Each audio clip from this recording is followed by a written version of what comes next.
ఆ శ్రేష్టంబో గ్రంథములు ఎచ్చోట చూసిన వాగ్దానం. ఆ శ్రేష్టంబో గ్రంథములో ఏ చోట చూచిన వాగ్దానమున్నవి, సుఖ దుఃఖములో వాగ్దానమున్నవి. విశ్వాసముంచి ధ్యానించుడి, విశ్వాసముంచి ధ్యానించుడి. కూర్చోండి.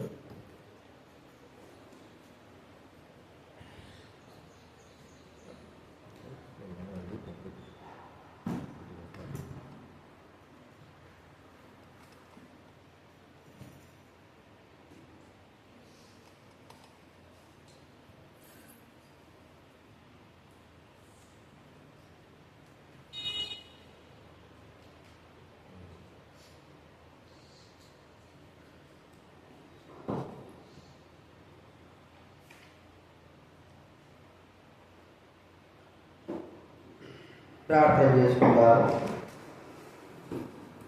దేవుని వాక్యం కొరకే మనం ప్రార్థించాం. పరలోకమందున తండ్రి, యేసుక్రీస్తు నామములో మీకు కృతజ్ఞతాస్తుతులు చెల్లిస్తున్నాం. మీకు వందనాలు. ఈరోజు ప్రభువా జూలై మాసం మొదటి ఆదివారం దినాలు మమ్మల్ని చేర్చారు. మీకు వందనాలు. మీ వాక్యం ద్వారా మాట్లాడాలి. మీ కృప కోరుకుంటున్నాం. మీకు కృతజ్ఞతలు చేస్తాం. కావాల్సిన తీసుకురండి, హృదయ కార్యం జరిగించండి, పైన బట్టి దయచేయండి, స్తుతికరం చేసి ప్రభువైన యేసు నామమున ప్రార్థించండి వచ్చున్నాం తండ్రి.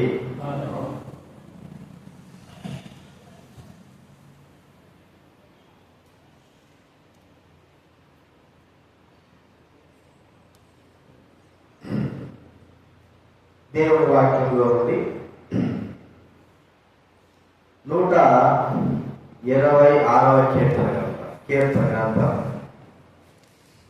126 2వ వచనం 3వ వచనం మనం అందరం కలిసి చదువుకుందా. కీర్తన గ్రంథము 126వ కీర్తన 2వ వచనం 3వ వచనం అందరం కలిసి. మనము కళ కలిగిన వారి వలె ఉంటుంది. అందరూ చదువుతుందా? మనము 126వ కీర్తన 2, 3 మనం కళ కలిగిన వారి వలె ఉంటుంది. మన నోటి నిండా నవ్వుండేను, మన నాలుక ఆనందగానంతో నిండి ఉండేను. అప్పుడు యెహోవా వీరి కొరకు గొప్ప కార్యములు చేసిన నిధులు చెప్పుకుంది. యెహోవా మన కొరకు గొప్ప కార్యములు చేసి ఉన్నాడు, మనము సంతోషభరితులం అయితేనే. అది యెహోవా మనకు గొప్ప కార్యములు చేస్తున్నాడు. 123వ కీర్తన కూడా 123వ కీర్తన మొదటి వచనం చదువుతుందా? 123వ కీర్తన మొదటి వచనం అందరం కూడా చదువుతుందా? ఆకాశమందు ఆశ్రయుడైన వాడా, నీ తట్టు నా కన్నులను ఎత్తుచున్నాను.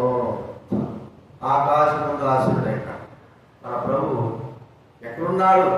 మీ యెహోవా దేవుడు ఆకాశంలో ఆశ్రయుడైన ఆయన సింహాసనం, ఆకాశమాని సింహాసనం భూమి ఆయన కాలపీఠంగా చేసుకుని ఆయన ఉన్నాడని దైవవాక్యం మనకి ఇక్కడ కనబడతారు.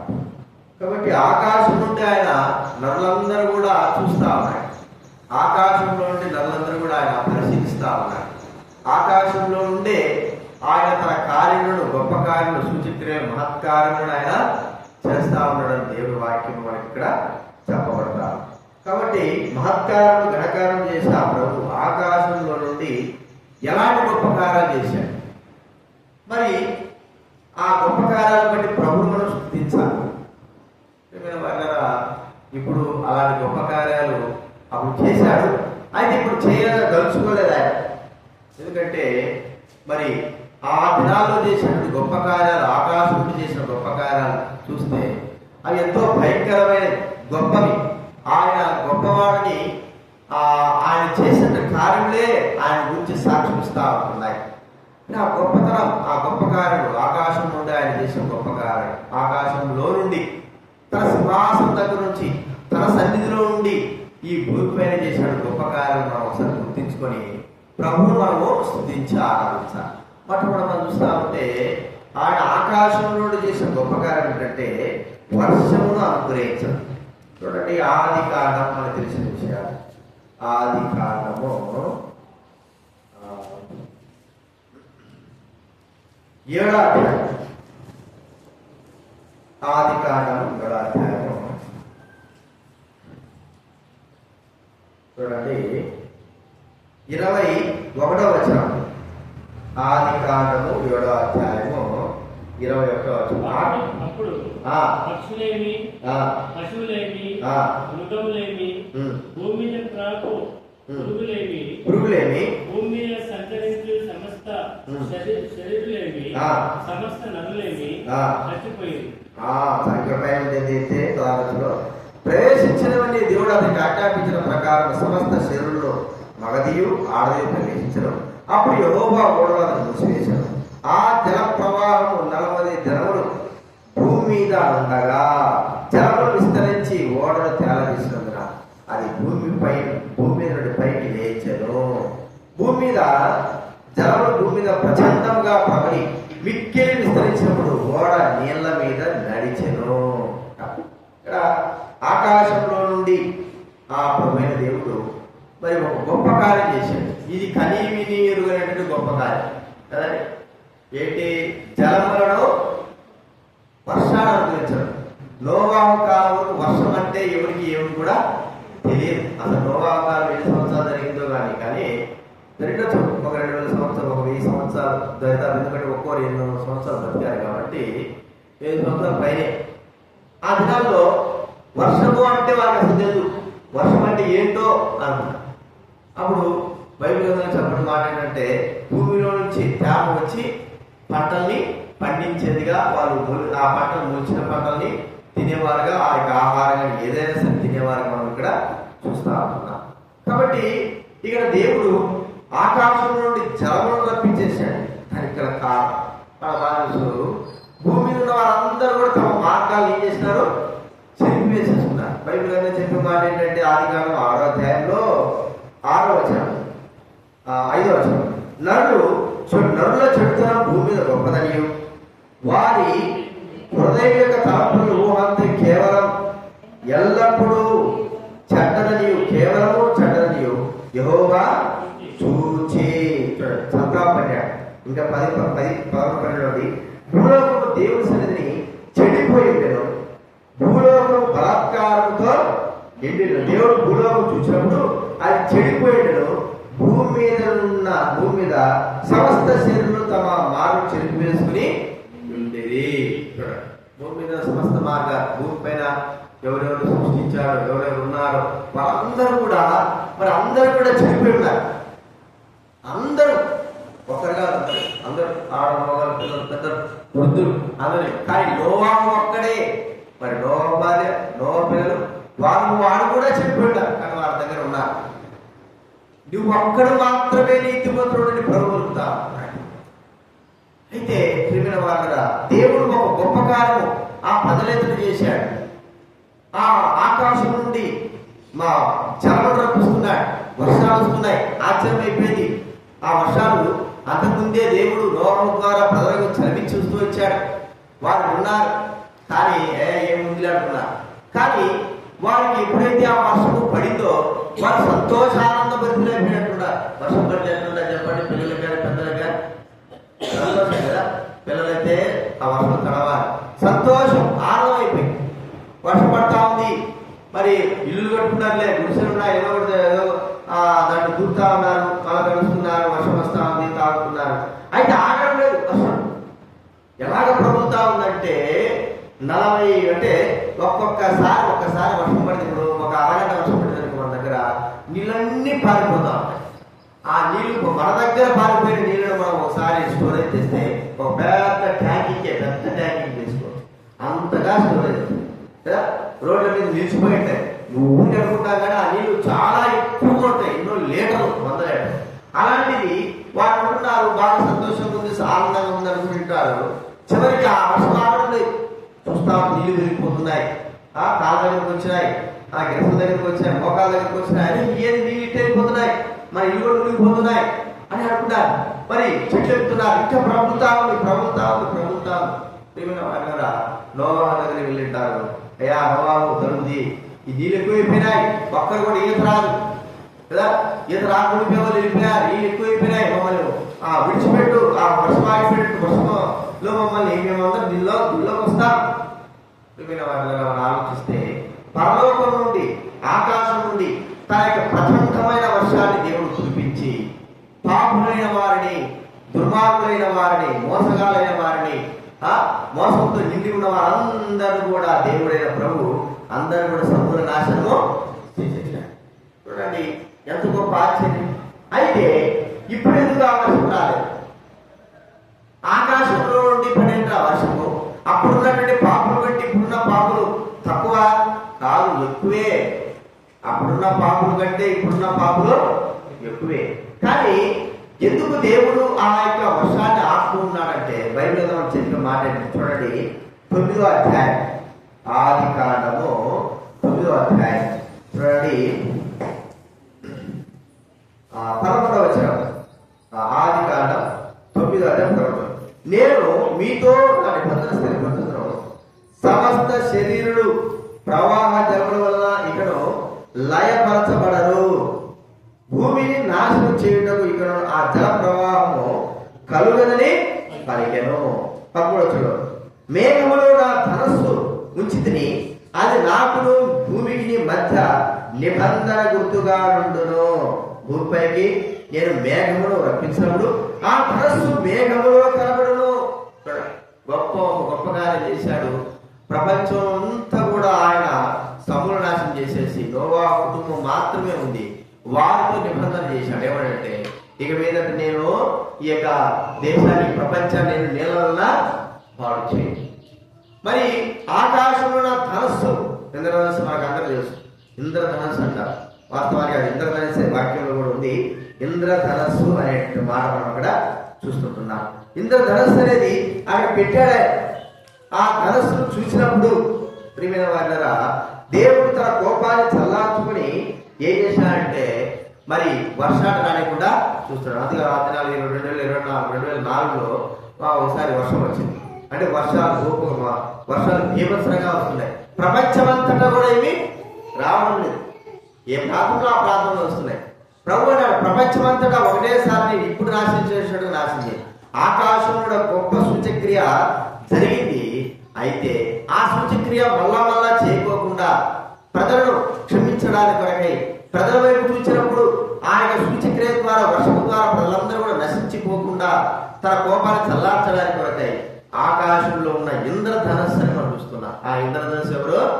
ప్రభు అయిన యేసుక్రీస్తు. ధనస్సు మధ్య, అది బైబిల్ గ్రంథంలో ఉంది, ఆ దేవుడు ఒక్కడే, దేవునికి నరులకు మధ్యవర్తి ఒకడే, ఆయనే క్రీస్తు అన్నాడు.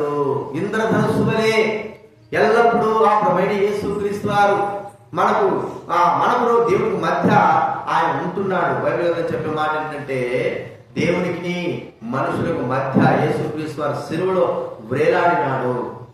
కాబట్టి తన ఉగ్రతంతా కూడా చూపించేటువంటి సమయంలో ఆ యొక్క వర్షమంతా కూడా ఈ భూమి అంతా నింపాలని అనుకున్న సమయంలో ఇంద్రధనస్సు వలె ప్రభువైన యేసుక్రీస్తు వారు తండ్రికి మధ్య నిలిచిన వాడుగా చూస్తా ఉంటున్నా. ఇప్పుడు ఆ గొప్ప సూచక్రియ ప్రభువైన దేవుడు మరి మరోసారి రెండోసారి చేస్తే మనమందరం కూడా బ్రతికి బట్టగట్టలేము. కాబట్టి ప్రియమైన వారరా, మొట్టమొదటి సూచక్రియ ఏం చేశాడు? ఆయన వర్షాన్ని ఈ లోకంలోకి పంపాడు. గొప్ప వర్షం, మహావర్షం. అది ఇదివరకు ఎప్పుడు రాదు. ప్రపంచమంతటా ఒకటే ఒక వర్షం, అంతా కూడా ప్రపంచమంతా కూడా మనుషులు ఎక్కడైతే ఉన్నారో, జంతువులు ఎక్కడైతే, పక్షులు ఎక్కడైతే ఉన్నాయో, ఏవేవి ఎక్కడైతే జీవిస్తున్నాయో భూమిపైన, ఆ భూమిపైన ఏ జంతువు లేకుండా అన్ని కూడా ఏమైపోయినాయి? ఒకటేసారి సమూల నాశనము చేయబడ్డాయి. కాబట్టి ఆ గొప్ప సూచక్రియ చేశాడు. అయితే ప్రజల పాపాలు అత్యధికమైపోతూ ఉంటున్నాయి. మళ్ళీ ఆ సూచక్రియ చేయాలనుకుంటే ప్రభు అన్నాడు, నేను ఒకవేళ పంపించాలనుకుంటే ఇదో ఇంద్రధనస్సు మీద పెట్టారు, నా కోపాన్ని మళ్ళా ఈ భూమిపైకి అంతటికి రాకుండా ఈ ఇంద్రధనస్సు చూసి నేను నా కోపాన్ని చల్లార్చుకుంటాను. ఆ ఇంద్రధనుస్సే ప్రభైన యేసుక్రీస్తు. ఇది నాన్న వర్షాలు పడతా ఉంటున్నాయి. అదే కొట్టుకుపోయేంత వర్షాలు లేవు, ఆయా ప్రాంతాలు ఉన్నాయి. కానీ భూ ప్రపంచం అంతటా అలాంటి వర్షము, ఆ అధికారంలో పడినటువంటి వర్షం పడితే ఇక ఏ ప్రాణి కూడా మిగలడానికి, ఎంత ఈత వచ్చినా కూడా మిగలడానికి వీలే లేదు. ఆవిడ గుర్తించుకుందా? ప్రభు యొక్క ఉగ్రత తగ్గించి మేఘములో తనకు ఇంద్రధనుస్సు ఉంచినందుకు ప్రభువు మనము స్తుతించాలి. రెండవదిగా మనం చూస్తా ఉంటే ఆది కాండము 19వ అధ్యాయం, ఆది కాండం 19వ అధ్యాయము 23-24 చదవండి ఎవరైనా. ఆది కాండం 19వ అధ్యాయము 23-24. లోతు సోయరుకు వచ్చినప్పుడు ఆ దేశమున సూర్యుడు ఉదయించెను. అప్పుడు యెహోవా సొదొమ మీదను గొమొర్రా మీదను యెహోవా యొద్ద నుండి గంధకమును అగ్నిని ఆకాశము నుండి కురిపించి ఆ పట్టణములను, ఆ మైదానమంతటిని, ఆ పట్టణంలో నివసించు వారందరినీ, నేల మొలకలను నాశనము చేసెను. పట్టణంలో ఉన్న వారిని, మొలకల్ని, ఇంక ఎవరెవరు ఏమేమి ఉన్నాయో. సొదొమ గొమొర్రా అంటే చాలా పెద్ద పట్టణం, ఎంతో పెద్ద పట్టణం. మరి ఆ పెద్ద పట్టణం మరి ఆ ఇంతో పాపంతో కూడుకున్న, పిల్లల వరకు పెద్దల వరకు కూడా పాపం భయంకరంగా చేసేటువంటి వ్యక్తి.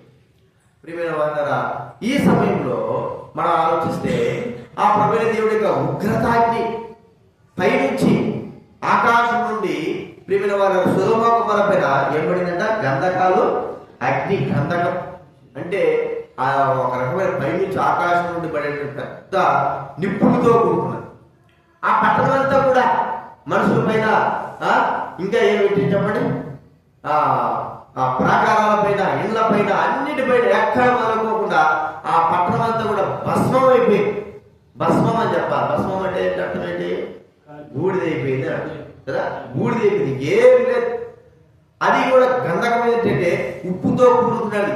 ఆ గంధకాలు ఏది అగ్ని మరి మండిస్తే తర్వాత అయినా సరే ఒక సంవత్సరాల తర్వాత ఏం చేస్తారంటే తవ్వేసుకోవచ్చు.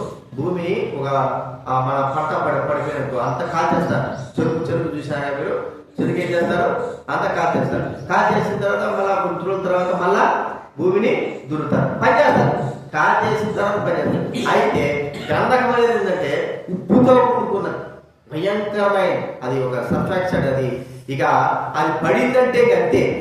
అలాంటిది అది పడితే మొక్కలు కాదు కదా, ఇక ఏమి కూడా నివసించడానికి వీలు లేనంతగా అయిపోతుంది. అసలు నివసించలేము, అలాంటి యొక్క భూమిగా చెప్పడం. కాబట్టి అగ్నిగా పంపించినా ఒకవేళ సొదొమ గొమొర్రా మళ్ళా కట్టుకోవచ్చు, కానీ గంధకాలతో ఉంటుంది కాబట్టి ఎక్కడ కట్టడానికి వీలు. అంతకంత పొడి పొడి పొడి పొడి రాలిపోతుంది. ఏం తీసుకున్నా, ఎంత లోడినా, ఎంతగా భూమిలోంచి తీసుకొచ్చినా పొడి పొడిగా అయిపోతుంది. ఒకవేళ కొత్తగా మనం తీసుకొచ్చి రాళ్ళు పెట్టి కట్టినా కూడా ఆ ప్రభావం వల్ల ఆ రాళ్ళు కూడా ఏమైపోతాయి? పాడైపోతాయి. అంత ప్రభావంతో ఉన్నటువంటి గంధకాలు. చూడండి, పాపం ఎక్కువైపోయింది, దేవుడు ఉగ్రత ఎక్కువైపోయింది సొదొమ గొమొర్రా పై. అయితే ఇప్పుడున్న మన పరిస్థితి చూస్తాడు, అది ఎక్కడ నుంచి వచ్చినాయి? ఆకాశం నుండి గొప్ప సూచక్రియ, గొప్ప కార్యం ఆకాశం. ఇప్పుడే కానీ ఇప్పుడు కానీ అలాంటి ఆకాశంలో నుండి ఒక గొప్ప సూచక్రియ కానీ జరిగిందనుకో, ఆకాశంలో నుండి ఇక గంధకాలు, ఇక అగ్ని కనబడిందంటే మాలు ఉంటారా? శివన్ కుమార్, మాలు బ్రతకగలరా? బతకలే కదా. అంత ఎందుకంటే అంత నాశనంతో చేయబడింది.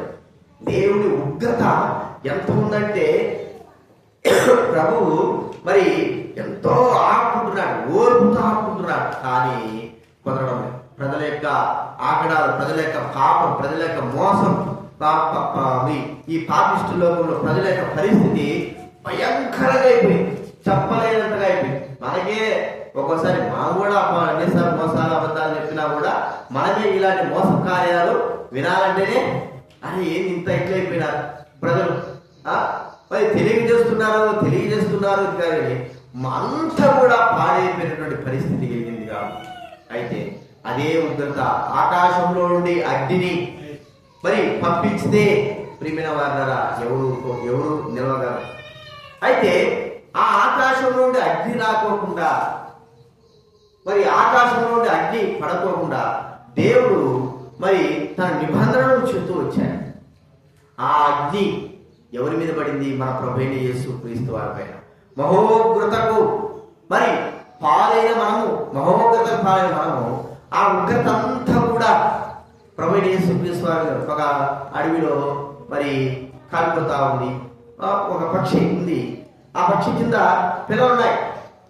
మరి ఆ అగ్ని విస్తృతమైన అగ్నిని ఆపడానికి ఆ పక్షికి చాలా కాదు, అగ్ని ఆపలేదు. కానీ తన పిల్లలు మాత్రం రక్షించుకునేటువంటి శక్తి ఉంది. తాను చచ్చిపోయినా కూడా తన పిల్లల్ని ఏం చేయగలదు? రక్షించుకోగలదు. మరి తన రెక్కల కింద తన పిల్లల్ని మరి పెట్టేసింది.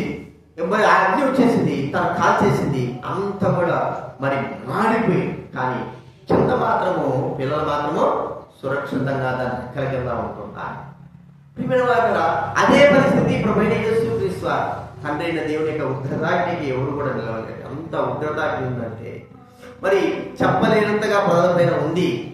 అయితే ప్రభువైన యేసు క్రీస్తు వారు ఒక కోడి వలె, బైబిల్ గ్రంథంలో ఉంది, కోడి తన రెక్కల క్రింద ఏమైంది చూడండి. మత్తయి సువార్త నుండి మనం చూస్తే, మత్తయి సువార్త 23:37 కాబట్టి మత్తయి సువార్త 23:37. యెరూషలేమా యెరూషలేమా, ప్రవక్తలను చంపుచును, నీ యొద్దకు పంపబడిన వారి రాళ్లతో కొట్టుచును ఉండుగానా. కోడి తన పిల్లలను రెక్కల క్రిందకి ఎలాగో చేర్చుకును, నీ పిల్లలు ఎన్నో మార్లు చేర్చుకోవాలని యుంటిని గాని మీరు వాళ్ళకపోతే. బైబిల్ యుంటిని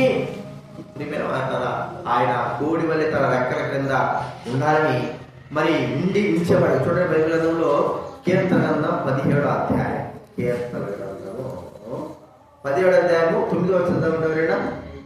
కీర్తన గ్రంథం 17:9. ఒకడు తన కనుపాపను కాపాడుకున్నట్లు నన్ను కాపాడము, లయపరచగోరు దుష్టులను పోగొట్టి కాపాడము, నన్ను చుట్టుకున్న ప్రాణశత్రుల చేత చెక్కకుండాను, నీ రెక్కల నీడ క్రింద నన్ను దాచు. నీ రెక్కల నీడ క్రింద, ఇది నా రెక్కల క్రింద, ప్రభువైన రెక్కల క్రింద ఉంటున్న ఉగ్రత ఎంత పడుతుందంటే ఎంతో ఉగ్రత. ప్రియమైన వారిలారా, ఇల్లు ఎలాగైతే ప్రజలకి ఆ సేఫ్టీని, రక్షణ ఇస్తుందో అలాగా ప్రభువైన యేసుక్రీస్తు వారు తండ్రి అయిన దేవుడి యొక్క ఉగ్రత పరలోకం నుండి మన పైన పడుతూనే ఉంది. అయితే మనల్ని తన రెక్కల క్రింద తీసుకున్నాడు, కోడి వలె తన క్రింద తీసుకున్నాడు. ఆయన కాలిపోయినాడు, ఆయన చనిపోయినాడు. మరి మనకు దేవుడికి మధ్య ఉగ్రతకు ఆయన పాత్రుడవుతూ వచ్చాడు. ప్రియమైన వాళ్ళని ఎంత గొప్ప విషయం ఇది. నాన్న ప్రభువైన దేవుడి యొక్క ఉగ్రత ఇప్పుడు కానీ చూపిస్తూనే ఉన్నాడు. ఆయన చూపిస్తున్నాడు, కానీ ఆ ఉగ్రత అంతా కూడా భరిస్తున్న వ్యక్తి ఎవరు? ప్రభువైన యేసు. మన ఉగ్రత అంతా కూడా, మన పైన పడవలసిన ఉగ్రత అంతా కూడా భరించే వ్యక్తి ఎవరంటే ప్రభువైన యేసు క్రీస్తు. తన పైన పడతాం. మనం చేసే పనులు, పాపత్తులు చేసే పనులు మనం చూస్తూ ఉంటే ఆ లోకంలో ఉన్నవారు క్రిస్టియన్స్ ఎక్కువ అత్యధికంగా తిరుగుతున్నారు. రాధామోహన్ అనే వ్యక్తి, ఇంకో వ్యక్తి కరుణాకర్ అనే వ్యక్తి, అనిల్ అనే వ్యక్తి, వీళ్ళందరూ కూడా భయంకరంగా ప్రభు యొక్క జన్మని భయంకరంగా చెప్తున్నారు. కానీ దేవుని ఉగ్రత వాళ్ళ పైన ఉంది, దాన్ని వాళ్ళు అర్థం చేసుకోలేదు. కానీ ఆ ఉగ్రత నుండి వారు తప్పింపబడుతున్నారు, ఇంకా నశించిపోలేదంటే ప్రభువైన యేసుక్రీస్తు వారు ఆ ఉగ్రతకు మధ్యలో వచ్చి ఉంటున్నారు. వారికి తెలియదు. ఒకవేళ మన విషయంలో కూడా అదే, ప్రభువైన ఉగ్రత అగ్నికి మనం పాలు కాకపోకుండా దేవుడు మనల్ని కాపాడుతూ ఉంటున్నాడు మనం చూస్తుంటున్నాం. ఎక్కడి నుంచి జరుగుతుంది కార్యము? ఆ ఉగ్రతకు పాలయ్యేటట్టయితే లేవియకాండం 10వ అధ్యాయంలో అహరోను యొక్క కుమారుడు నాదాబు, అబీహులు ఏం చేశారు? అన్యాయం తీసుకోపోతే దేవుని సన్నిధిలో నుంచి ఏమొచ్చింది వారికి? చూడండి, ఉగ్రత. లేవియకాండం 10వ అధ్యాయం, లేవియకాండం 10వ అధ్యాయం. ఏం చేస్తాను? లేవియకాండం 10వ అధ్యాయం మొదటి 2 వచనాలు చదువుతుందా? చదవండి. నాదాబు అభివృద్ధులు తమ తమ దుర్వార్తలను తీసుకొని వాటి నిప్పు నుంచి వాటి మీద ద్రవ్యం వేసి యెహోవా తమకు ఆజ్ఞాపింపని వేరొక అగ్నిని ఆయన సన్నిధికి తేగా. యెహోవా సన్నిధి నుండి అగ్ని బయలుదేరి ఎక్కడ నుంచి వచ్చిందండి? దేవుని గుడారంలో నుండి. ఎంత ఉగ్రత కలిగిన వాడు! ఇప్పుడు ఎవరైనా ఆదుకోగలిగినాడా? తండ్రి ఎవరు మధ్యలోకి వచ్చినాడా? తల్లి ఎవరు మధ్యలోకి వచ్చిందా? వేరే యాదుగుడు ఎవరైనా వచ్చారా? ఎవరు రాలేకపోయినారు. ఇద్దరు ఆయన ఉగ్రతాన్ని తట్టుకోలేకపోయినారు. కాలు బూడిదైపోయినారు. మనం చూస్తే మరి మన విషయం అయితే ఆ పరలోకం నుండి ఆయన పంపించాలని ఎప్పుడో పంపించేవాడు. అయితే ఆయన ఉగ్రతాన్ని పరలోకం నుండి వస్తానే ఉంది. కానీ మనం చేసే తప్పులకి, ప్రజలు చేసే తప్పులకి ప్రభువైన యేసుక్రీస్తు వారు మరి ఆయన అద్దుగా ఒక కోడి వలె తన రెక్కలు చాపి తన పైన ఆ ఉగ్రతంతా కూడా కుమ్మరించుకుంటా ఉన్నాడు. ఇది దినాలు కూడా జరిగింది అదే. మరి ఆయన శిలువ పైన చేసిన కార్యమే ఈ దినాలు కూడా జరుగుతూ ఉంది. కాబట్టి ఈ దినాలు గుర్తించుకుందాం. ఇంకా నీవు ప్రభువుకు మనసు ఒప్పుకోకుండా, నీ జీవితంలో ప్రభువుని అంగీకరించుకోకుండా ఇంకా నీవు అలాగే ఆ ఉగ్రత మీద పడతా ఉంది. మన పాపాలను బట్టి మన పైన ఉగ్రత పడతా ఉంది. అయితే యేసుక్రీస్తు వారు కోడి వలె మనల్ని కాపాడుతా ఉన్నాడు. గుర్తించుకుందాం. ఆ గొప్ప కృప కలిగిన దేవుడిని మనం స్తుతించి ఆరాధించాలి. ప్రభా, ఆకాశం నుండి నీ ఉగ్రతాన్ని చూపిస్తున్నావు, నీ గొప్ప కార్యం చూపించావు, సొదొమ గొమొర్రా చూపించావు. మరి ఇప్పుడు ఎందుకు చూపిస్తావు? ఇప్పుడు కూడా చూపిస్తున్నావు. కానీ ఆ దినాన సొదొమ గొమొర్రా రక్షించేవారు ఎవరు లేకపోయినా ఆ అగ్ని నుండి గంధకాల నుండి పడతా ఉంటే ఏ వ్యక్తులు కూడా ఆ సొదొమ గొమొర్రాని రక్షించలేకపోయినారు. బూడిదైపోయింది. ఇప్పుడు కూడా సాక్షాత్కరంగా అంతా కూడా బూడిదంటే అర్థం ఏంటంటే రాళ్ళు ఇట్లా అంటే పులుకులు ఊడిపోయినట్టుగా అలా ఉంటుంది. అక్కడ ఒక ఇప్పుడు మనం మంచి చెట్టు తీసుకుపోయేసి ఆ పంట మీద ఆ మట్టి వేసి దాంట్లో నాటినా కూడా ఆ చెట్టు బతకదు. అంత ప్రభావంతో అక్కడ ఉన్నటువంటి పరిస్థితి జరిగింది. అదే ప్రభావం ప్రపంచమంతా జరగాలి.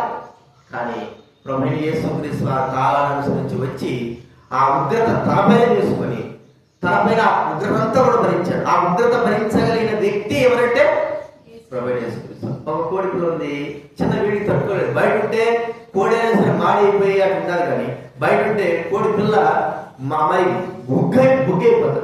కానీ కోడి పిల్ల దాని రెక్కల మీద ఉన్నప్పుడు వేడి ఉండొచ్చు. కానీ ఆ యొక్క కోడి మరి ఆ అగ్నిని మరి ఎంతగా తట్టుకున్నప్పటికీ సరిపోక కాలిపోయింది. ప్రియమైన వారు, దాని కింద ఉన్నటువంటి ఆ యొక్క పిల్లలు మాకు సురక్షితంగా ఉన్నాయి.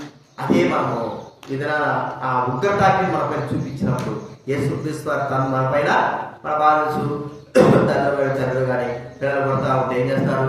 తల్లి అయితే మరి పిల్లల్ని అడ్డుకొని తండ్రికి అడ్డంగా నిలబడతారు. ఒకసారి తెలిసిన కొడతా ఉంటే బెడ్తో విప్పుతా ఉంటారు. ఈ అడ్డం వచ్చింది, ఆమె కూడా బండి అర్థమైందా? ఎదురు అడ్డం వచ్చింది. కానీ ఆ దెబ్బ ఏమైంది? తల్లి కూడా పడ్డ. అట్లాగనే ప్రభువైన దేవుడు మరి ఆ ఉగ్రత కురిపిస్తా ఉంటే మనం చనిపోవాలి. కానీ యేసుక్రీస్తు వారి కుమారుడు మన పక్షాన్ని ఏం చేయనాడంటే ఆయన మరి కోడి వలె ఉంది మనల్ని కాబట్టి. ఇది రెండవ సూచిక్రియ ఆయన చేసేది. కానీ ఇప్పుడు దినాన ఆ సూచిక్రియ ఆయన మనకు తెలియకపోవడం ఉంది. కానీ ఆ ఉగ్రతాగ్ని భరిస్తున్నటువంటి ప్రభువైన యేసుక్రీస్తు వారు మనము స్తుతించాలి. ఈ ఉగ్రత అంతా కూడా ఒక దినాన, చివరి దినాన భూ ప్రపంచమంతా కూడా రాబోతుంది. యేసుక్రీస్తు వారు ఆ పరలోకం నుండి ఆ గంధకాలను ఆ అగ్ని భూమి పైన వేసేదానికి సిద్ధమైన వాడుగా ఉన్నాడు. కానీ ఇప్పుడు భరిస్తున్నాడు. ఆ దినాన పాపం ఎక్కువైపోయి కాలం జరిగిపోయిన తర్వాత, కృపంతా అయిపోయిన తర్వాత ఏమవుతుందో చెప్పండి? అప్పుడు ఆయన తన ఉగ్రత చూపించి భూమిని అంతా ఉన్న నాశనము చేస్తాడు. కాబట్టి ఇది రెండోది మనం చూస్తా ఉంటున్నాం. మూడోది మనం చూస్తా ఉంటే ఆయన పరలోకం నుండి ఏం పంపంటే మన్నాను పంపాడు. చూడండి, నిర్గమాకాండం 16వ అధ్యాయం. నిర్గమాకాండం 16.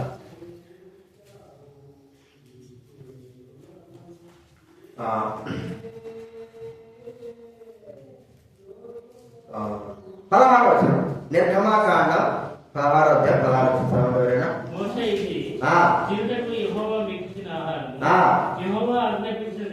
ఏమనగా తన వారి భోజనములకు వాడు తన కుటుంబంలోని నెలకు ఒక్కొక్క చొప్పున దాన్ని పుచ్చుకొనవలెను. ఇక్కడ చూస్తా ఉంటే ఆకాశంలో నుండి ఆ యొక్క మన్నా కురిపింపబడి ప్రతిదినం చూడండి 21 మోషే వారిని గొప్పగా దానిపై చూసి 20 అయితే వారు మోషే వారి కొందరు ఉదయం వరకు దాన్ని కొంచెం పిలుచుకోగా పురుగు పట్టి కప్పు కొట్టాను కదండి.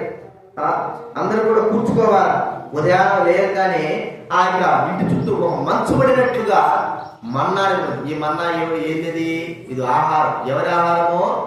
దేవదూతల ఆహారం. ఎవరి ఆహారం చెప్పండి? దేవదూతల ఆహారం. మామూలు వారి ఆహారం కాదు, దేవదూతలు తినేటువంటి ఆహారం. చూడండి 78:25 కీర్తన గ్రంథం.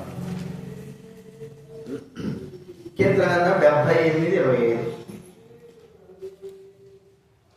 చదవండి. దేవదూతల ఆహారం నరులు భుజించని భోజన పదార్థమైన వారికి సమృద్ధిగా. సమృద్ధిగా ఇంకేమంటాడు 24 ఆహారమునకై ఆయన వారి మీద మన్నాను కురిపించెను. ఇంకేమంటాడు? పైన ఆకాశముకి ఆయన ఆజ్ఞాపించెను, అంతరిక్ష ద్వారములను తెరచెను. పరలోకం నుండి పరిలోకం నుండి ఇంకెక్కడ నుంచి ఇంకోటి కాదు, పరిలోకం నుంచి ఏం చేసినాడు? మన దేవతలు తినేటువంటి ఆహారాన్ని భూమిపైన కురిపించాడు. అయితే ప్రియమైన వాళ్ళరా, ఈ ఆహారాన్ని తిన్న వారందరూ కూడా ఏమైపోయినారు? చనిపోయినారు. ఆహారం తిన్నవారు దేవదూతల ఆహారమే కానీ వారి పాపాలను బట్టి వారి అపరాధాలను బట్టి చనిపోయినారు. అయితే దేవదూతల ఆహారం తిన్నప్పుడు నిత్యం జీవించాలి కదా. ఆహారం అలాంటి దేవదూతలు నిత్యం జీవించేవారు కదా. వారికి ఇవ్వబడిన ఆహారం అంటే జీవవృక్ష ఫలంతో సమానమైనటువంటి, మరి చెప్పుకోదగితే సమానమైనటువంటిది ఆహారం. అయితే భూమిపై కురిపించాడు దేవదూతలు తినేటువంటి ఆహారం. అయితే వాడు తిన్నారు, చనిపోయినారు. ప్రియమైన వారి మీద 40 సంవత్సరాల తర్వాత ఆ మన్నా కూడా ఏమైపోయింది? మాయమైపోయింది. 40 సంవత్సరాల తర్వాత మన్నా కూడా మాయమైపోయింది. పరలోకుడు గొప్ప సూచిక్రియ. ఇది ఏ ప్రపంచంలో ఎవరు కూడా చేయలేదు కదా. దేవుడు అప్పుడప్పుడు కూడా మీరు చూస్తే ఆయా ప్రాంతాల్లో ఆకాశం నుండి వడగలు పడతాయి కదా. వడగలు పడడమే కాదు, ఆకాశం నుండి శాపలు కూడా పడతాయి తెలుసా. శాపం ఆయా ప్రాంతాలు పడతాయి. చేపలు కూడా అత్యధికంగా ఎట్టొచ్చినాయా అంటే అంతే వచ్చాయి. ఆకాశం ఉంటాయో కింద ఉన్నాయో ఎట్టో వచ్చినాయి. చేపలు కుప్పలు కుప్పలుగా వచ్చేస్తాయి పై నుంచి. కప్పల వారికి ఏదో వస్తారు మాత్రం. అయితే దేవుడు పరలోకం నుండి ఏం చేశాడు? దేవుడి దూతలు తినే ఆహారాన్ని పంపించాడు. వాళ్ళు ఇది తిన్నారు, చనిపోయినారు. అయితే ఇప్పుడు పరలోకం నుండి పంపబడినటువంటి ఇంకొక అద్భుతమైనటువంటి మహత్కారం ఏంటంటే జీవాహారాన్ని పంపించాడు. జీవాహారము, జీవాహారం అదంటే ఎవరైనా ప్రభువైన యేసుక్రీస్తు. చూడండి యోహాను సువార్త 6వ అధ్యాయం దేవుని వాక్యంలో నుండి. యోహాను సువార్త 6వ అధ్యాయం 35వ వచనం చదవండి.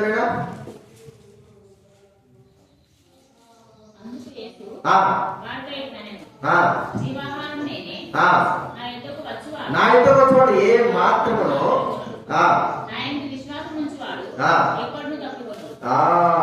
చూడండి 32వ వచనం. కాబట్టి యేసు పరలోకం నుండి వచ్చు ఆహారం మోసే మీకే లేదు, నా తండ్రియే పరలోకం నుండి వచ్చు నిజమైన ఆహారం మీకు అనుగ్రహించుతున్నాడు.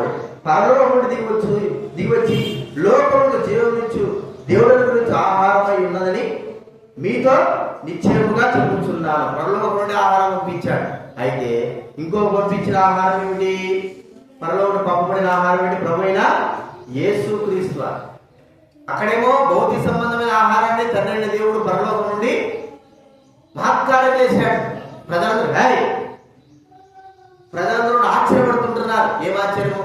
అరే వాళ్ళు మరి అరణ్యులు ఉన్నారు, రోజు వారికి వంట చేసుకోవాల్సిన అవసరం లేదు. ఆకాశం నుండి మరి మన కురుస్తా ఉంది, అదేదో మన కొత్తిమీర గింజల వలె ఉంటా ఉంది అని వారు గ్రహించారు.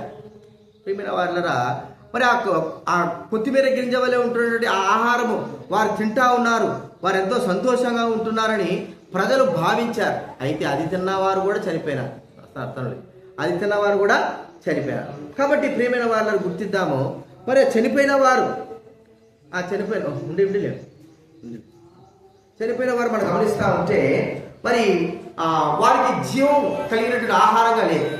అయితే ప్రభువైన యేసుక్రీస్తు వారు పంపబడినటువంటి ఈ లోకంలో పంపబడినటువంటి నిత్య జీవమైనటువంటి వ్యక్తి, నిత్య జీవం కలిగిన వాడు, జీవం కలిగిన వాడు. ఇది ఒకే ఒక ఆహారం, ఒక రొట్టె వలె, ఒకే ఒక ముద్ద వలె మనిషిని లోకంలోకి జీవాహారంగా పంపాడు.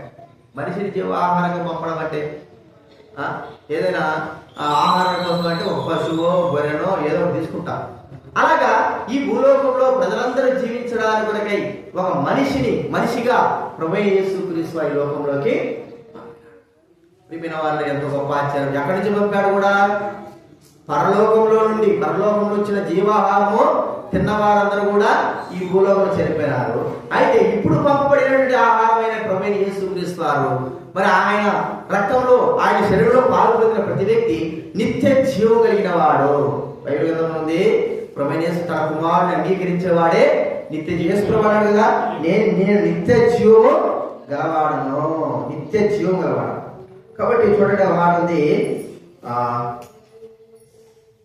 జీవాహారం నేనే అనే మాట మనం చూసుకుంటున్నాం. అదే 35వ వచనంలో చదవండి.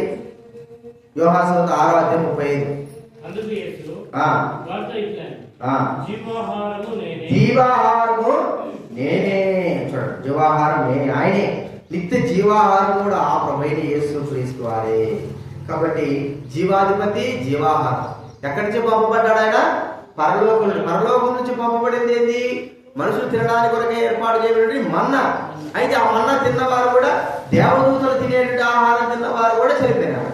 కానీ పరలోకం నుండి పంపబడినటువంటి మన్నా కంటే శ్రేష్టమైనది ఏది? శివకుమార్, మన్నా కంటే ఏది? ఎవరు? ప్రభువైన యేసుక్రీస్తు. మన్నా కంటే శ్రేష్టమైన వ్యక్తి. మన్నా తిన్నవారు తెచ్చిపోతారు, కానీ ఈ గొప్ప మన్నా అనగా నిత్య జీవమైనటువంటి ఈ ఆహారం తినేటువంటి ఏ వ్యక్తి అయినా సరే నిత్య జీవము చెప్పంటే జీవ ఫలము, జీవ వృక్ష ఫలము అనేటువంటి పేరు మనము ప్రభు. కానీ జీవ వృక్ష ఫలం కాబట్టి గుర్తించుకుందాం. మూడవదిగా మరి మన్నాను ఆయన ఈ లోకంలోకి పంపాడు. అది ఆ మన్నా ప్రభువైన యేసుక్రీస్తు వారు అని మనం చూస్తున్నాం. నాలుగో మనం చూస్తా ఉంటే పరలోకము నుండి ఏమి వచ్చిందంటే స్వరం కదండి. ఏమొచ్చింది? స్వరం. బైబిల్ గ్రంథంలో చూస్తే చూడండి, బైబిల్ గ్రంథంలో నిర్గమకాండం ఇవ్వండి.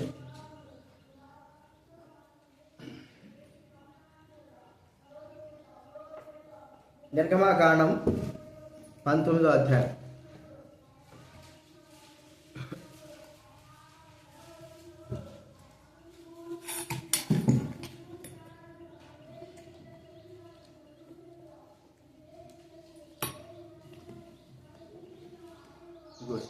స్టాండ్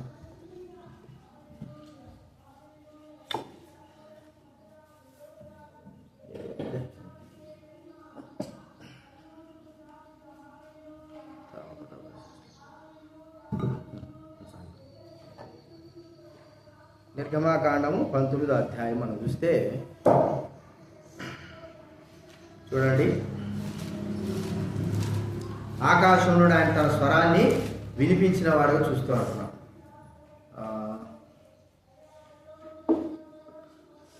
20వ అధ్యాయం 19 వచ్చిన 18-19 నిర్గమకాండం 20వ అధ్యాయము 18-19 చదవండి ఎవరైనా. అగ్నితో సీనాయి పర్వతం మీదకి దిగి వచ్చినందున ధూమమై దాని ధూమము. ఎన్నో అధ్యాయం ఎన్నో వచ్చిన 20వ అధ్యాయం 19-20. నీవు మాతో మాట్లాడము, మేము విందుము. దేవుడు మాతో మాట్లాడినట్లు మేము చనిపోదుము. ఎక్కడి నుంచి మాట్లాడుతున్నాడు ఆయన? పరలోకం నుండి. కాబట్టి ఇక్కడ ఉంది 19-18లో యెహోవా అగ్నితో సీనా పర్వతం మీదకి దిగి వచ్చినందున అనంత ధూమం వెంటను దాని ధూమం కొలిమి ధూమం వల్ల లేచను, పర్వతమంతా మిక్కిలి కంపించను, ఆ బోరతోని అంతకంత బిగ్గరగా మురుగెను. మోషే మాట్లాడుచుండగా దేవుడు కంఠ స్వరము చేత అతనికి ఉత్తరం ఇచ్చుచుండెను. అట్లానండి, కంఠ స్వరము చేత. అంటే ఎక్కడి నుంచి ఈ యొక్క స్వరం ప్రారంభమైంది? ఆకాశంలో నుండి ఆకాశంలో నుండి మనం చూస్తుంటున్నాం. ఆకాశంలో నుండి ఈ స్వరాన్ని మనం గుర్తిస్తుంటున్నాం. అంటే ఆ స్వరము దేవుడు ఆకాశంలో ఉన్న ప్రభు తన స్వరాన్ని ప్రజలకై వినిపింపజేశాడు. ప్రజలు ఆ స్వరాన్ని వినలేక భయభ్రాంతులైపోయినారు. మరి ఎంతో కలవరం పొందినారు. మోషేతో అంటున్నారు, మోషే మరి నువ్వు మాట్లాడు, దేవుడు మాట్లాడితే మేము తట్టుకోలేము, చచ్చిపోతాం. ఎందుకంటే ఆ ధ్వని ఎక్కువగా ఉంటాం. అదే ధ్వని మనం చూస్తే ఎంతవరకు మనము చెవుల ద్వారా ధ్వని వినగలం, ఎంతవరకు వినగలం చెప్పండి? కొంతవరకే కదండి. దగ్గర దూరం ఉంటే ఎంతో మెత్తగా ఉంటాం. దగ్గర మన చెవు దగ్గరకు వచ్చి చిన్నగా మాట్లాడినా కూడా మన చెవు తట్టుకుంటుందా? తట్టుకోలేదు. అలాంటి దగ్గర ఏదైనా ఒక పెద్ద బాంబు వేలింది అనుకో, మన చెవులు ఏమైపోతాయి? చెవులు ఎక్కిపోతాయి, రక్తం వస్తుంది, ఎంతో నష్టపడతారు. అలాంటిది దేవుడి యొక్క స్వరము మానవుడు పరలోకం నుండి ఆయన వినిపిస్తే మానవుడు వెళ్ళలేకపోతున్నాడే.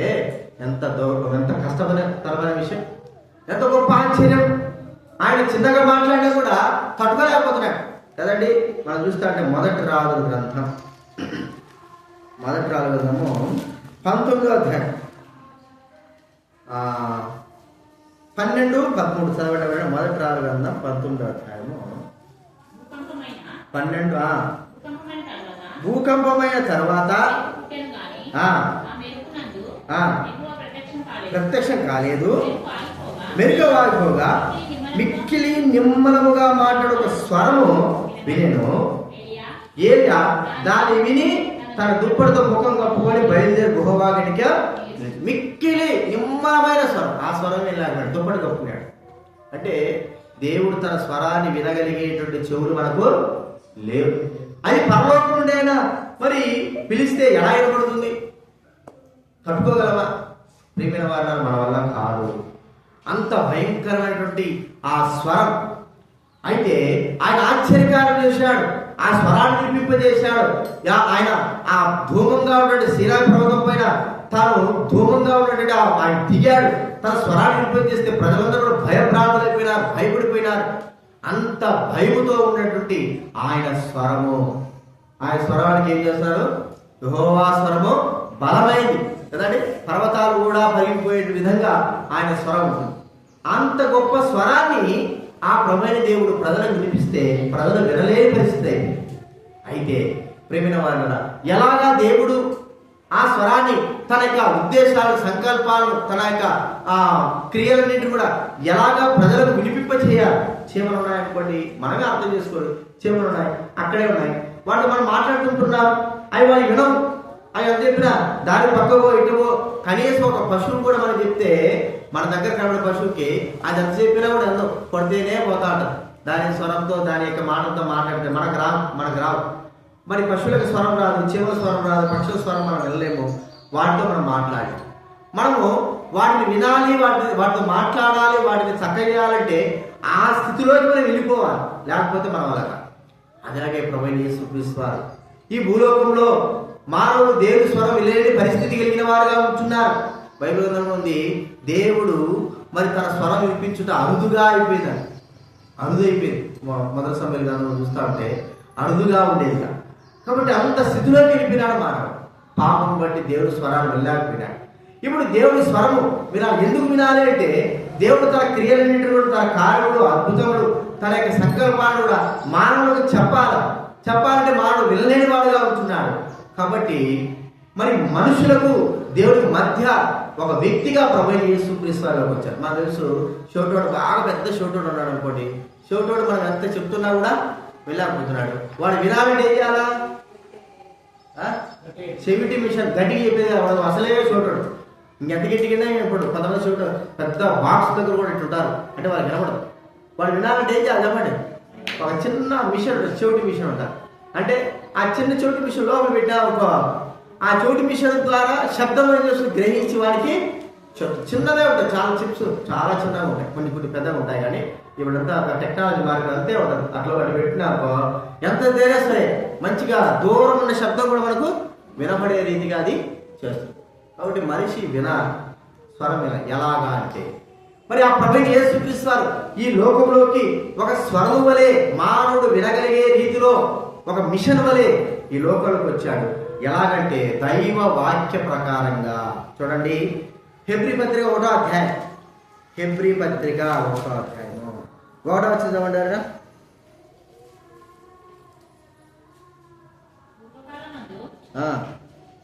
నానా సమయంలోను నానా విధములుగాను ప్రవక్తల ద్వారా పితరులతో మాట్లాడిన దేవుడు ఈ దినముల అంతమందు కుమారుని ద్వారాతో మాట్లాడారు. ఆయన ఆ కుమారుని సమస్తములకు వారసుగా నియమించాను. ఆయన ద్వారా ప్రపంచంలో నిర్మించాను. ఈ దినాల్లో అంతాల్లో కుమారుని ద్వారా, ఆ కుమారుడే ప్రభువైన యేసుక్రీస్తు వారు, వాక్యమైన వాడు. ప్రియమైన వారు, ప్రతి ఒక్కరు కూడా వినగలిగేటట్లుగా, మరి గ్రహించేటట్లుగా, చెవిటోడైనా సరే కదండి, చెవిటివాడైనా సరే దేవుడి వాక్యం చదువుతా అంటే ఏం చేస్తాడు? గ్రహిస్తాడు. అర్థమైందా? చెవిటివాడని అనుకోండి, నాకు చెవుడు వినపడదంటే కాదు, చూస్తాడు. వాడికి చదువు వచ్చిందనుకో, చూస్తే మాట్లాడతాడు దేవుడు, హృదయంతో మాట్లాడేవాడు. గుడ్డివాడైనా సరే ఆ గుడ్డివాడి లిపి ఉంటాడు, ఆ లిపి ద్వారా దేవుడు ఏం చేస్తాడు? మాట్లాడేవాడు. అంటే దేవుడి వాక్యం నేను వినలేను, నా వల్ల కాదు అని చెప్పడానికి వీలు లేనంతగా దేవుడు చేశాడు. అర్థమైందా? గుడ్డోడు అంటే నేను అసలు చూడలేను కదా అని అంటే చదువురిచ్చాడు. గుడ్డిగా లిపి ఒక ఆమె కొనుక్కున్నది, ఎవరు మిషనరీ, అతను గుడ్డివారు. ఆ గుడ్డి లిపి తయారు చేశారు. ఆ గుడ్డి లిపితో ఏం చేస్తారు? దేవుడి వాక్యాన్ని కరెక్ట్గా చక్కగా చదువుతారు. అర్థమైందా? మరి చోటోళ్ళు ఉన్నారు, చోటు వాళ్ళకి ఏం చేస్తారు? వారికి కావాల్సిన నేర్పింపు, ఏది కావాలో నేర్పిస్తారు, చదువుతారు. కాబట్టి మోగవారు కూడా వారికి లిపి ఉండదు. దేవుడి వాక్యము ఎక్కడ కూడా మరి మాకు తెలియదు, మా వల్ల కాదు, చేయలేము అనుకోకుండా దేవుడు అన్నింటినీ సదుపాయం కలిగిన వాడుగా తన స్వరాన్ని వినిపించే రీతిగా తన కుమారుడైన యేసుక్రీస్తు వారిని ఈ లోకంలో పంపి వాక్యపు రూపంలో మనకు దేవుడు అనుగ్రహించాడు. ఈ వాక్యం కూడా ఎక్కడి నుంచి వచ్చింది? పరలోకం నుండి ఆయన వచ్చింది. పరలోకం నుండి పంపబడిన తన స్వరము వినలేకపోతున్నా, మనం వినలేని వారంగా ఉంటున్నాం, వినలేనంత చెవులు కలిగిన వారంగా ఉంటున్నాం. పాపం బట్టి అయితే వినగలిగేవారుగా, ఆచరించేవారుగా, గ్రహించేవారుగా ఉండేటట్లుగా తన కుమారుని వాక్యపు రూపంలో, తన మాట రూపంలో, తన స్వరం రూపంలో భూలోకంలోకి ఒక రాయబారిగా పంపించాడు. అన్ని కూడా ఏమేమి మాట్లాడాలో, ఏమేమి చెయ్యాలో, ఎలాగ పలకాలో, ఏం చెప్పాలో అన్ని కూడా యేసుక్రీస్తు వారికి చెప్పి పంపించాడు. అర్థమైందా? ఆయన వచ్చిన వాడు ఏం చేస్తాడు? ఒక పత్రిక అనుకోవాలి మనం, ఒక పత్రిక, అన్ని తన సంకల్పాలన్నింటినీ కూడా యేసుక్రీస్తు వారి పైన రాసి పత్రికలా పంపించాడు. ఆ పత్రిక తీసుకొచ్చినారు, చదువుతున్నారు. ఆ ఉద్దేశాల సంకల్పాలు ఎవరిటివి? దేవుని కదండి. ఆ పత్రిక లేకపోతే మనకి ఎట్లా అవుతుంది? మనం గ్రహించగలమా? చేయగలమా? ఆ పత్రికే, ఆ వాక్యమే దేవుని మాట, ప్రభువైన యేసుక్రీస్తు వారు. ఇది ఎక్కడ జరిగింది? పరలోకం నుండి వచ్చేటువంటి గొప్ప స్వరం, అద్భుతమైన స్వరము, వినలేని స్వరముగా ఉన్న మనల్ని వినగలిగేటట్లుగా, గ్రహించగలిగేటట్లుగా, మరి ఊహించేటట్లుగా, దాన్ని ఆచరించేటట్లుగా ప్రభువైన యేసుక్రీస్తు వారి రూపంలో, ఆయన స్వరములో మనకు దేవుడు అనుగ్రహించాడు. చదువులో ఎన్నో విధాలుగా టెక్నిక్లు ఉన్నాయి కదండి. చదువు టెక్నిక్లు ఇప్పుడు పిల్లల టీచర్లకి ఎంత టెక్నిక్. ఆ దినాల్లో మరి వాళ్ళు ఇసుకలో రాసేవారు, తర్వాత పరంలో రాసేవారు. ఇప్పుడు ఏమైపోయినాయి? టెక్నాలజీ వెళ్ళిపోయింది, అంతా పైన కనబడతా ఉంటారు కదండి. బుక్స్ కూడా, లెటర్స్ కూడా, అన్ని టెక్నిక్లు ఎంత అంటే మరి పిల్లలకి ఎలాగ చెప్పాలో, వారు ఏ విధంగా చెప్తే త్వరగా మరి చదువు నేర్చుకుంటారు కదా, ఆ విధానంలో కూడా ఉన్నాయి కదండి. ఆ దినాల్లో ఎంత చెప్పినా కూడా ఏమి వినేది కాదు. ఇప్పుడైతే ఒక క్షణంలో చెప్పగానే పిల్లలు చక్కగా నేర్చుకోండి. లెక్కలు ఉన్నాయనుకోండి, లెక్కల్లో క్యాలిక్యులేటర్ లాగా కొడతా ఉంటే పిల్లలు వాళ్ళే ఎంచుకుంటా ఉంటారు, సరైన సమాధానం చెప్తారు. ఎంత టెక్నిక్ ఉన్నారు. మరి దేవుని వాక్యమును ప్రజలందరూ కూడా వినగలిగే రీతిగా, గ్రహించగలిగే రీతిగా, చదవగలిగే రీతిగా ప్రభువైన యేసుక్రీస్తు వారి రూపంలో మనకి ఇక్కడ ఉంచాడు. అది పరలోకములను పంపించినటువంటి ఒక సమాచారం గ్రంథం ప్రభు రూపంలో వచ్చాయి. ఆ మాటలు చదువుకుంటే మన జీవితంలో పాపాలు క్షమింపబడినగా, ఆ మాటలు చదువుకుంటే ఎంతో సంతోషంగా, ఆ మాటలు చదువుకుంటే మనం ఎంతో ఉత్సాహభరితమైన వారంగా, ఆ మాటలు చదువుకుంటే మనకి ఆదరణకరమైన మాటలుగా దేవుడు అనుగ్రహించిన వాడుగా ఇంకా ఈ నాగతల విషయాలు పరలోకంలో జరిగినటువంటి కార్యాలు. మొట్టమొదటి ఏం చూస్తున్నా చెప్పండి? వర్షాలైనా భూమంతా కూడా నశించిపోతాం. నోవాకాలంలో ఆ వర్షమును ఆపడానికి కొరకై ఆ ప్రభువైన దేవుడు మరి ఆకాశంలో ఒక ధనస్సు ఉంచాడు, ఇంద్రధనస్సు. ఆ ఇంద్రధనస్సే ప్రభువైన యేసుక్రీస్తు. ఆ ఇంద్రధనస్సు ఉండడం ద్వారా ఈ దినాల వరకు కూడా 100 సంవత్సరాలు జరిగిపోయినా కూడా భూమి అంతా కూడా మరి నీళ్ళతో నింపబడేటట్లుగా వర్షాలు రాలేదు. రెండోదిగా అగ్ని కదండి. అగ్ని దేవుడు ఉగ్రతాగ్ని సొదొమ గొమొర్రా పైన ఆ ఉగ్రతాగ్ని పడింది. ఎట్లా పడిందంటే మనకు బాగా తెలుసు. ఒక్క మొలకు కూడా మొలకెత్తని రీతిగా ఆ ఉగ్రతాగ్ని ఇప్పుడు కూడా ఆ ఉగ్రతాగ్ని మన మీద పడాలి. అప్పటికంటే సొదొమ గొమొర్రాకు మించిన పాపం కలిగిన వారము. అయితే ఆ ఉగ్రతాగ్ని మన మీద పడేటప్పుడు తన కుమారుడైన యేసుక్రీస్తు వారు మరి ఆయన పంపి ఆ ఉగ్రతాగ్నిని భరించగలిగేటట్టు. ఎవరు భరిస్తారు ఉగ్రతాగ్ని? పిల్లలు మరి వారిని శిక్షించారనుకో 10 ఏళ్ళు కొడితే వాళ్ళు మర్చిపోతారు. అయితే మనము వారికి బదులుగా వారిని ఆ దెబ్బలు మనం పెట్టుకున్నామనుకో 100 ఏళ్ళు కొట్టినా కూడా మనం ఏం కాదు, మనకేం కాదు. తర్వాత 100 దెబ్బలకు తట్టుకోగలం. ప్రభువైన యేసుక్రీస్తు వారు ఎలా ఉగ్రతాగ్ని అంటే ఆ ఉగ్రతాగ్ని భరించగలిగిన శక్తి ఆయనకు మాత్రమే ఉంది. ఆ ప్రెజర్, ఆ ఉగ్రతాగ్ని లేకపోతే ఎవరు కూడా ఆ ఉగ్రతాగ్ని భరించారు. ఆ ఉగ్రతాగ్నిగా ఒక కోడి వలె యేసుక్రీస్తు వారు మన పైన పడిన ఉగ్రతను భరించినాడు. ఇది మూడోది మనం చూస్తుంటున్నాం. మూడోదిగా మన్నా పరలోకం నుండి ఆయన గొప్ప సూచికనే చేశాడు. దేవదూతలు తినే ఆహారం పంపించాడు. వారి పాపాన్ని బట్టి ఏం చేశాడంటే ఆ ఆహారం కూడా వారు చనిపోయినారు తినడం ద్వారా. వాళ్ళు అలా చేసేసి ఫస్ట్ దాన్ని పెట్టు, బ్లూది ఫస్ట్ పెట్టు. పరలోకం నుండి పంపబడింది. అయితే వాళ్ళు నిందా కూడా చనిపోయినారు. ప్రియమైన వారిలా మరి దేవదూత ఆహారం ప్రాముఖ్యం కాదు, కానీ ప్రజలందరూ కూడా నిత్య జీవమనే ఆహారంగా తన కుమారుడిని ఈ లోకంలోకి ప్రభువైన యేసుక్రీస్తు వారిని తండ్రి దేవుడు పంపాడు. ప్రియమైన వారిలా ఆయన చనిపోయి మనందరూ కూడా బ్రతికించారు. ఆయన చచ్చిపోకపోతే మనం బ్రతికేవారం కాము. ఆయన చనిపోవాలా, మనము బ్రతకాలి. కాబట్టి గుర్తించుకుందాం, ఆయన చనిపోయి యేసుక్రీస్తు వారు మనందరం కూడా బ్రతికించాడు. 4వ మనం చూస్తా ఉంటే పరలోకం నుండి తన స్వరాన్ని దేవుడు వినిపిస్తున్నప్పటికీ చీమల వలె పురుగుల వలె ఉంటున్న మనము ఆ స్వరాన్ని వినలేక చనిపోయే వారంగా ఉంటున్నాం. గ్రహింపు లేక మరి దేవుడి యొక్క ఉద్దేశ సంకల్పాలు తెలుసుకోలేక దేవుడు ఎంత చెప్పినా కూడా గ్రహింపు లేకుంటున్నాం. మనము చనిపోయిన వారంగా ఉంటున్నాం. అయితే వినలేని వారంగా ఉంటున్న మనకు యేసుక్రీస్తు వారిని ఒక పత్రికగా, ఒక గ్రంథముగా, దేవుడు మాటలుగా వాక్య రూపంలో ఈ లోకంలో పంపి ప్రతి ఒక్కరు కూడా విని గ్రహించి దేవుడి ఉద్దేశ సంకల్పాలు తెలుసుకునే రీతిలో ఆయన స్వరం వినగలిగేటట్లుగా దైవ గ్రంథాన్ని మనకు దేవుడు అనుగ్రహించాడు. ఇదినాడు ఈ గ్రంథం మనకు వచ్చిందంటే ఈ గ్రంథము ఎంతో మందిని దేవుడు వాడుకున్నాడు కదండి. వాడుకొని ఈ గ్రంథం మనకి ఇక్కడ తీసుకురావడం. ఈ గ్రంథము దేవుడి యొక్క వాక్యం, దేవుడి మాటలు, ప్రభువైన యేసుక్రీస్తు వారి యొక్క స్వరము, తండ్రి అయిన దేవుడి యొక్క స్వరము. కాబట్టి ఈ స్వరము వినగలిగే ప్రతి ఒక్కరికి కూడా ఇది చదివినప్పుడు నాకు చదువురాని చెప్పడానికి వీల్లేదు, లేదా నాకు కళ్ళు లేవని చెప్పడానికి వీల్లేదు, నాకు నోరు లేదని చెప్పడానికి వీల్లేదు, నాకు చెవు లేదని చెప్పడానికి వీల్లేదు. అర్థమైందా? చదువు ఇచ్చిన వాళ్ళకి చదువు రాని వాళ్ళకి వినిపింపబడి. ఇప్పుడు చూడండి, చదువు రాని వాళ్ళకి ఏం చేస్తే అంతా సెల్ ఫోన్లే కదా. సెల్ ఫోన్ పెట్టుకుంటే ఆడియో ఏమవుతుంది, వస్తానే ఉంటుంది. దాన్ని చూడాలి కానీ ఏ వాక్యమైన అసలు వస్తాయే ఉంటుంది.